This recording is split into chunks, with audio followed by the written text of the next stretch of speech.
Guys, so today I bring one of those topics that is some kind of chart, and then someone has broken down a feature or a trait, and I found one that I especially could relate to. I haven't even fully read it, but it's about staying silent.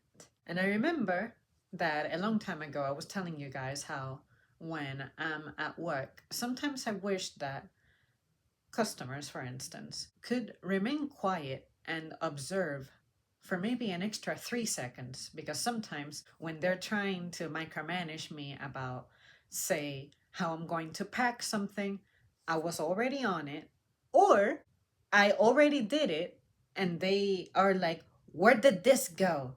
And then they look for it and they realize that, oh, I was going to tell you to bag it just like that. Other times it's they'll be protesting an item's price as I am applying, say, a coupon for it.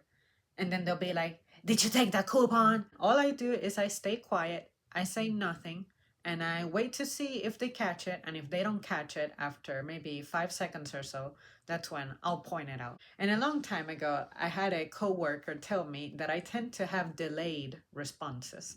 Say they'll tell me something, and I will take like a few seconds before I react to it. And I'm like, yeah, because although I had an instant reaction, an instant response to what you said, it doesn't necessarily mean that I have to reply at that instant. I like to take an extra 3, 5 seconds to absorb it even more, digest it even more.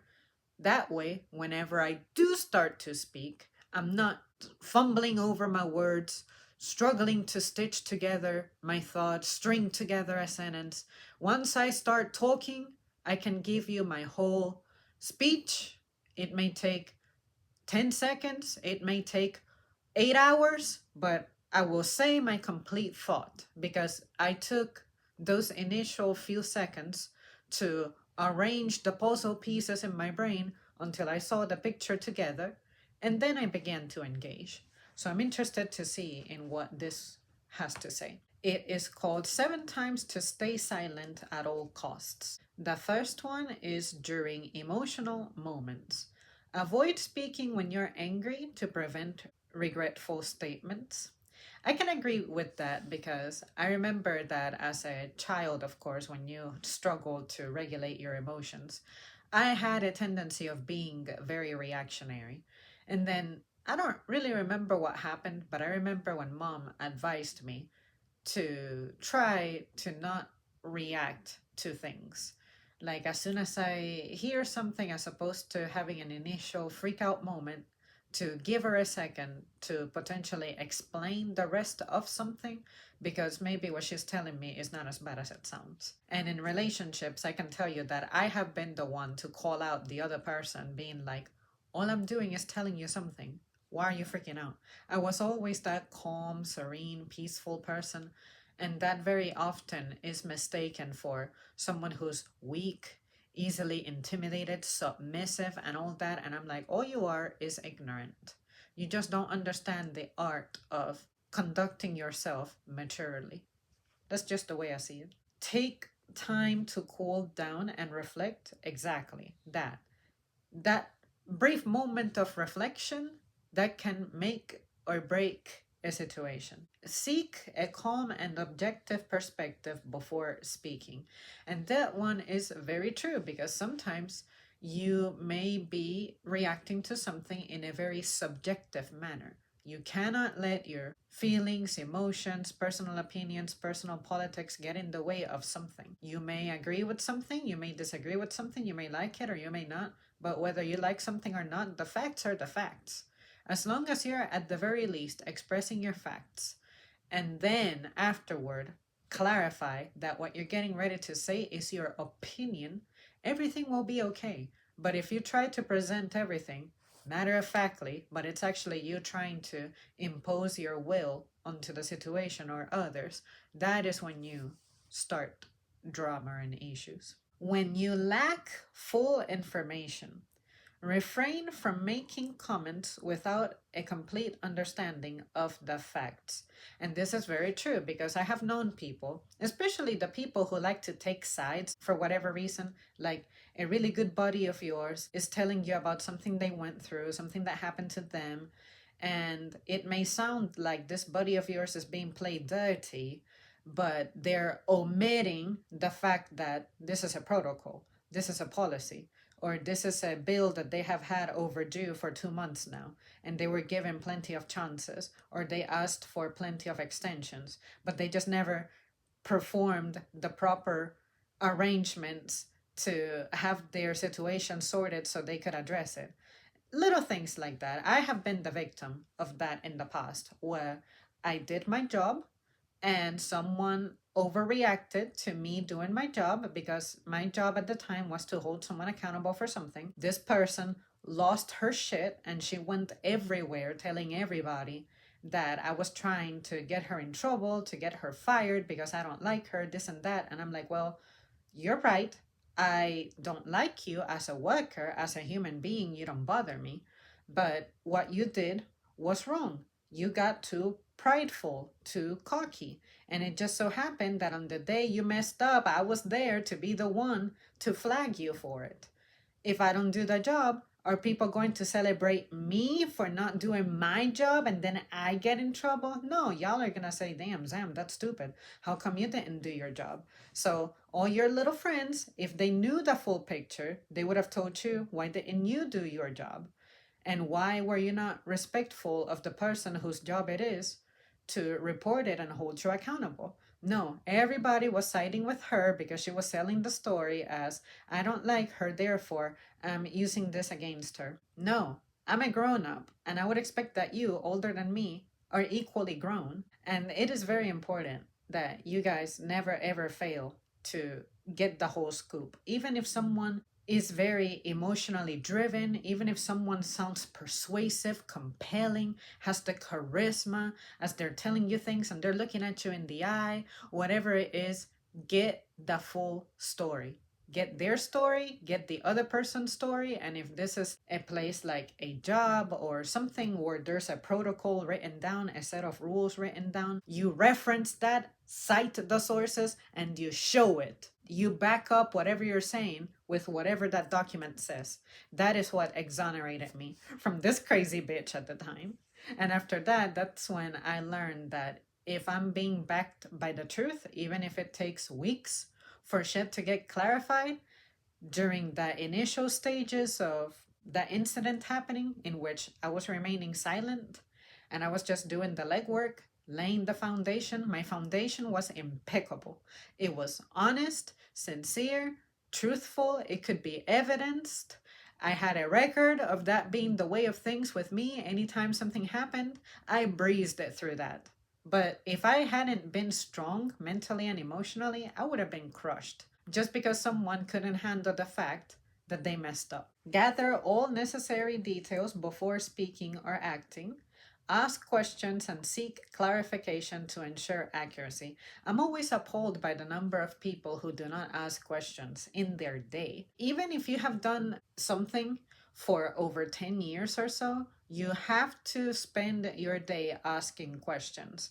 About a year or two ago, I remember mentioning to one of my managers that I feel a little weirded out that I can go a week without consulting any of my supervisors for anything. I was like, I get that I have been here forever and that every day I move automatically because I know the routine, but I don't think it's right. I still think that y'all need to come over and communicate things to me because maybe there's something that is changing, evolving, being incorporated, implemented, and you're not telling me about it. You're just assuming that I'm going to pick up on it. And if you don't tell me about it, I won't be able to support you at carrying this out efficiently or promptly. So don't assume that the other person is doing their part on gathering the info. Even if you think that the information you have is nugatory, I would rather you say it and it be something that I already know as opposed to you don't say it and I don't know it and then I never get the information on time. In the face of gossip, this is to me, probably the most important one. I can imagine before even reading it that this is going to tie in to that one video I made about the person I consider the most difficult to deal with, which would be the gossiper. Steer clear of participating in or spreading rumors. This is so true. Especially if someone is talking to you about somebody else, the best thing you can do is stay quiet, keep it to yourself, and either talk back at the very person telling you something, as long as this person has a record of being discreet, or stop the person who's telling you shit about this other person and invite the person who's having shit talked about and make it a three-way conversation. I do that so much that I cannot even tell you the number of times the person who was unaware that they were being gossiped about ended up appreciating it because they felt like, you know what, I like your method, which is if someone is saying something, you're not stopping the other person from saying something, but at least by you inviting me into that conversation, it forces the other person to face them. And it also places me in the position to mediate because I'm serving as the bridge for both of you. And then I noticed that the other person who's being talked shit about doesn't have to suffer humiliation, and sometimes they're clueless about it. I hate when people are bullied for no reason, especially by someone who is a known snake. So if you have a person in your circle who you know is a snake, please advocate toward making them face themselves in the mirror, or at least make the person who's suffering aware of where the source is. That way you can cut the snake's head. And I can tell you that after that, the gossiper stopped coming to me with as much gossip, and I'm happy because I'm like, I don't need to be a part of this, especially if some of the things you're saying aren't even true and you're coming from a place of being bitter about something. Just deal with it. Maintain professionalism by focusing on relevant discussions. This too.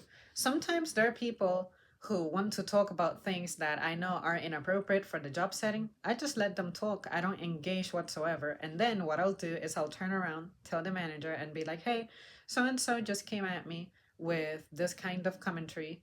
These were the people who were in the vicinity.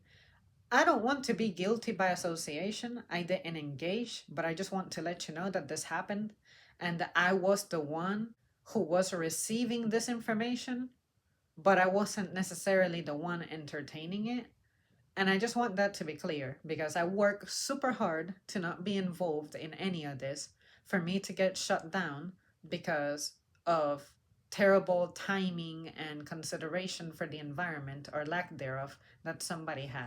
If you have something to say that's bad, at least say it at the back of the house or use inside voices. But if you're like blurting it out, it's as if you want to be heard, but you want to see how you want to get away with it. It's kind of a thrill for some people. I don't get it. Uphold your integrity by avoiding involvement in unverified conversations. And that is super true. Like I was mentioning earlier, there is a person who's going to sell you their story, their way of things. But remember, there's always more than one source to compare it to. Do your job, research. When your opinion is not requested. This is one that my mom inculcated to me pretty hard. Respect boundaries by sharing your insights only when you are explicitly asked for. And this is something that I actually experienced in a relationship a long time ago. I remember I had to tell someone that, hey, if you think I'm quiet, it doesn't mean I don't have anything to say. It's just that the way I was raised is to follow a social protocol, which dictates that even if I hear a conversation that's very compelling, a conversation I know a lot about, something I'm interested in, whatever it is, you don't plow your way into that conversation. You either keep your distance, or you say, excuse me, or you wait to be invited, but at a respectful distance, or what you do is, if you absolutely have to insert yourself into this conversation, ask for permission. The way to ask for permission is you go like, hey, what you're talking about is very interesting. Mind if I join? And even if they say yes, but they meant for you to not join, you'll be able to tell because you're a human being who can perceive things. If the tone changes, if the atmosphere changes, if they get quieter, clearly you're not meant to be there.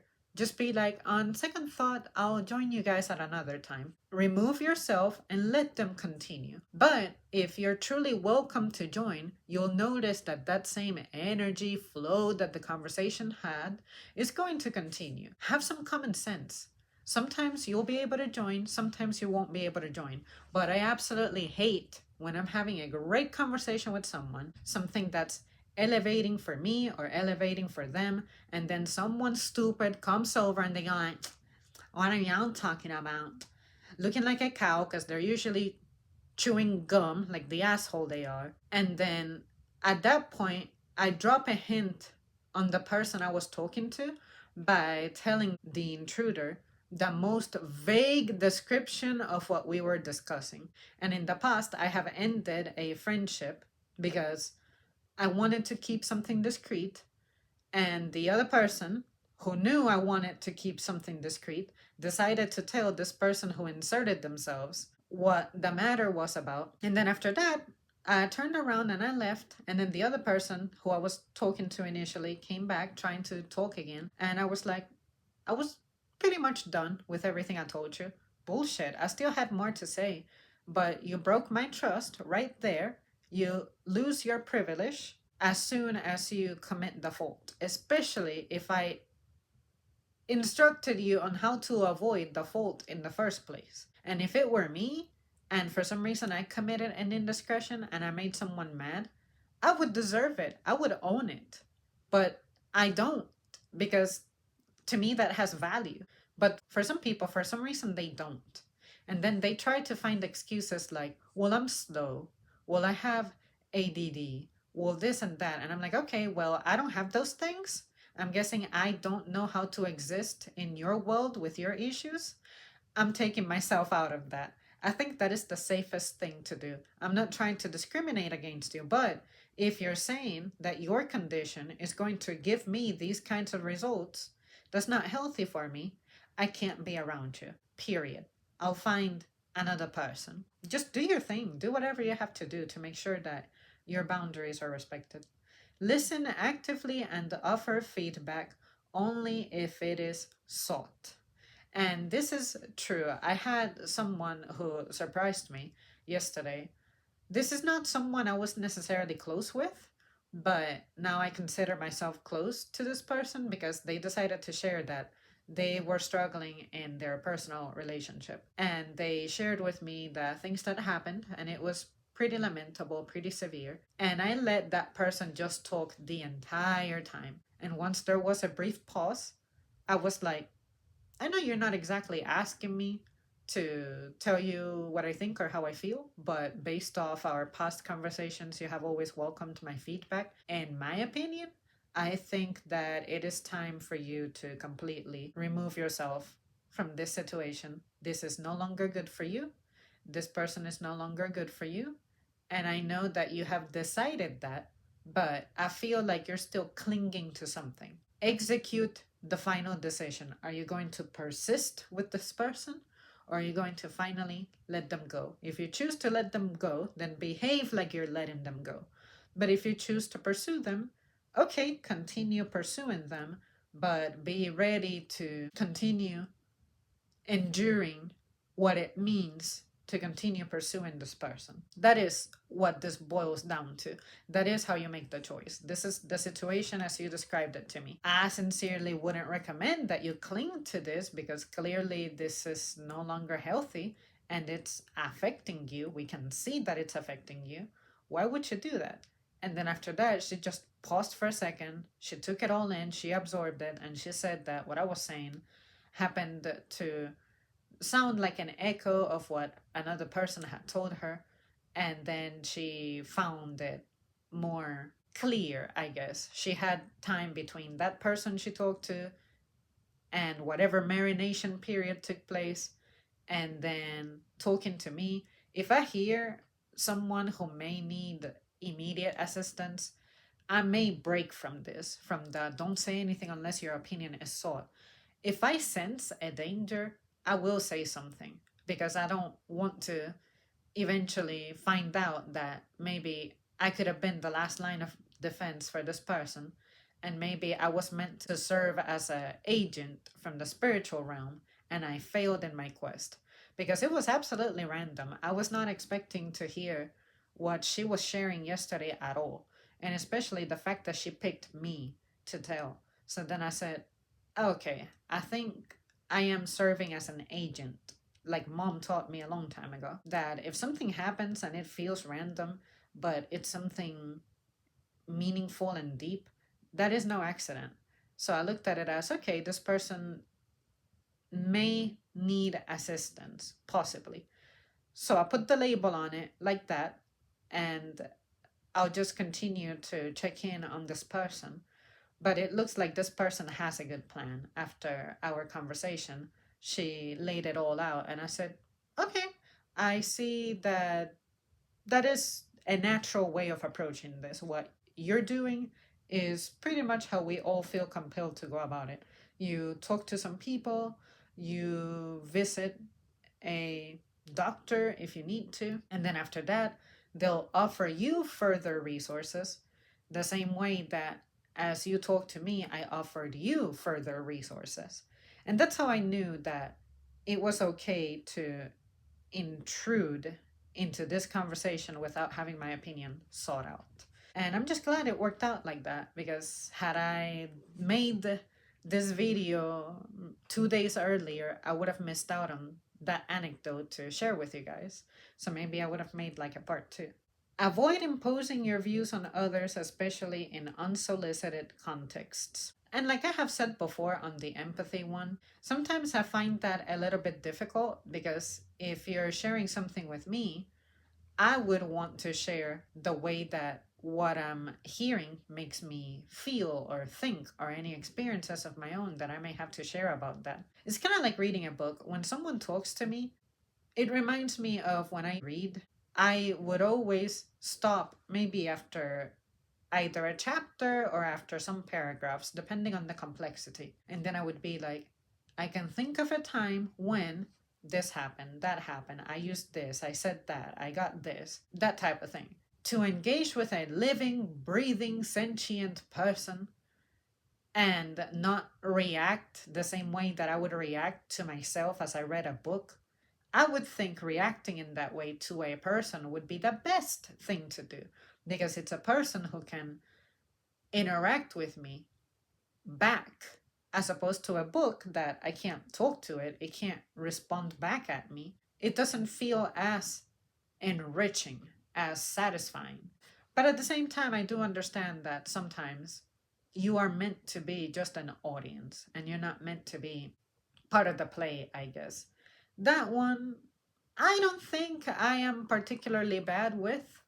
I just think that it's just weird. That is something that I have to bear in mind, that I may not need to be an active participant of a topic. It doesn't mean I don't know how to be silent or quiet if I don't know about something or understand something and I'm just trying to talk to fill the air with sound. I never do that, but I'm just saying that if I don't feel like I have nothing to say and I do have things to say that I'm willing to share, that I should be allowed to share it, and I shouldn't have to consider, is this the right time for me to say something? Because at that point, I feel like I'm dealing with someone who I don't have a connection with.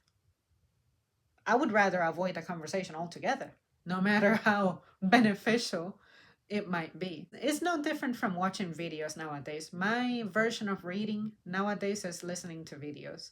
I will leave a comment. I know the creator is not going to reply back because they have millions of followers. I'm not looking for a reply. And even those who do reply, I never read your replies. But I wanted to express myself, share it from my perspective, because I, as a consumer of content under other people's channels, and I read their comments, those comments have inspired me. Even though the comment was not directed at me, nor did I request that person to comment, nor did the creator request it, I still want to read because that is how I learn. And I would expect that maybe by me throwing my dart into the dark, it may stick somewhere. It's not my goal for it to reach somebody, but who knows? Maybe my comment will be read by a person who will find it useful or will find it inspiring. And then the cycle can continue the same way that other people have inspired me and I did something with that information that helped me. Maybe what I'm leaving behind will help someone in the future have a similar experience to what I have experienced. That's it. During high stakes negotiations, stay silent to gain a strategic advantage and better assess the situation. Use the pause effectively to compel others to reveal more information.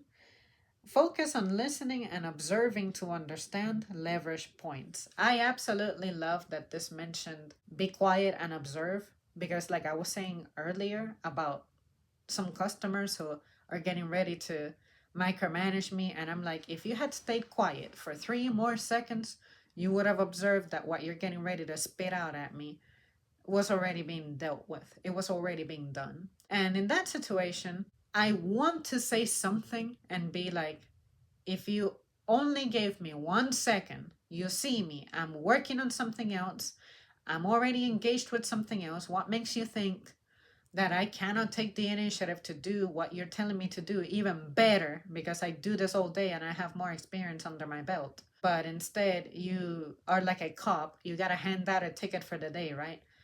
All I do is I stay quiet. And when I stay quiet, they can't handle it at all. And the only reason I stay quiet is for energy conservation, but also because I don't want to open the door for them to continue engaged and layer the dumb shit they're saying with more dumb shit. I just want that to be over as quickly as possible. The less noise you make, the better. That's what I want to tell some people. I'm like, are you going to behave today?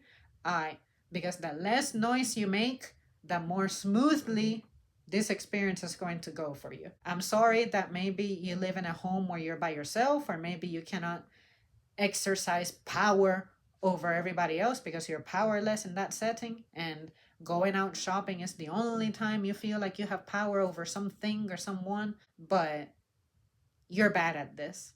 Just stay quiet, absorb your surroundings.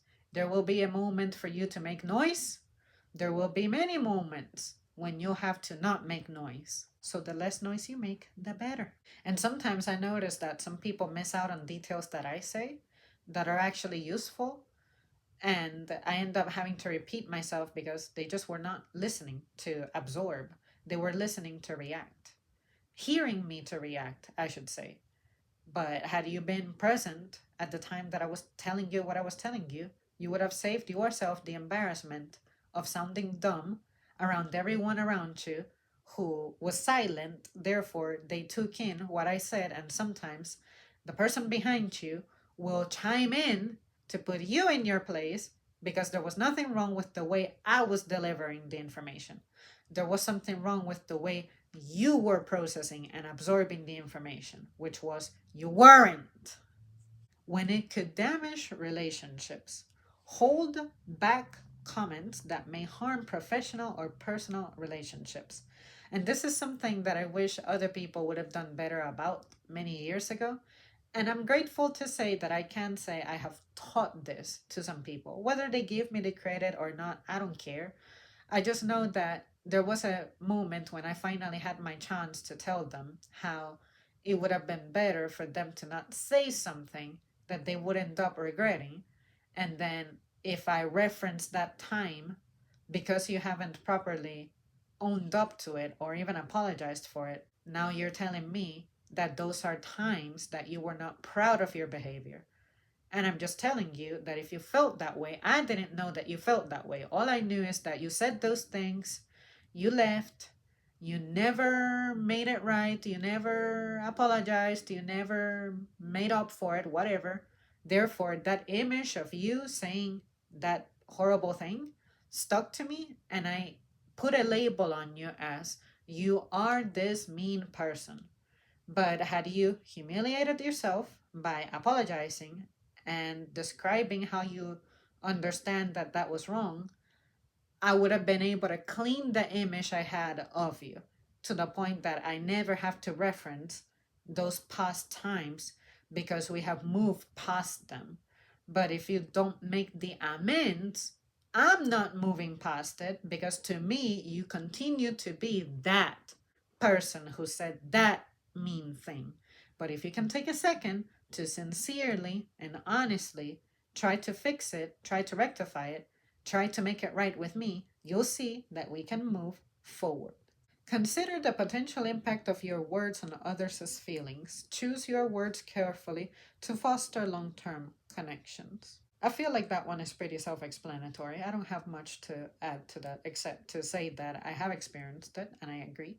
In sensitive or confidential situations, before I read the description, all I have to say is talking to me is like talking in confidentiality. I never feel compelled to repeat what someone has said to someone else. And if I feel like I might, I always say, this is information I think we should share with so and so because of this and that. Would that be okay? Or do you prefer that this stays between us?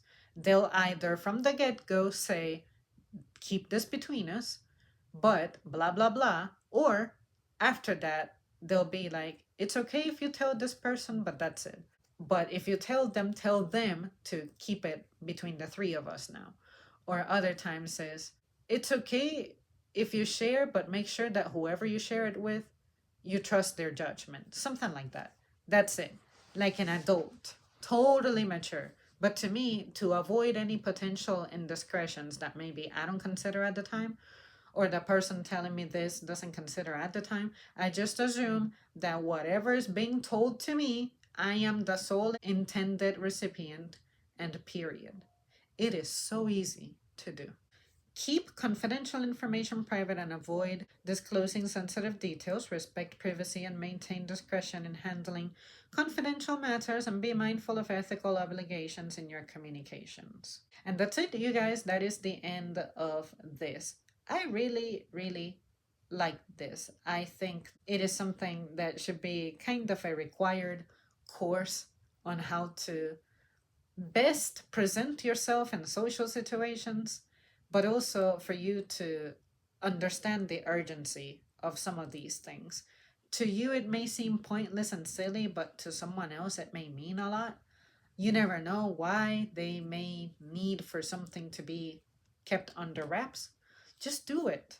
You realize that you'll save yourself and the other person many headaches because there's nothing worse than having someone who was not invited in the first place involved, and now that they're involved, it messes up the flow of things. Just don't. Protect that. Protect it at all costs. Okay, that's it. Like always, feel free to share any thoughts or experiences that you may have, and I'll see you next time.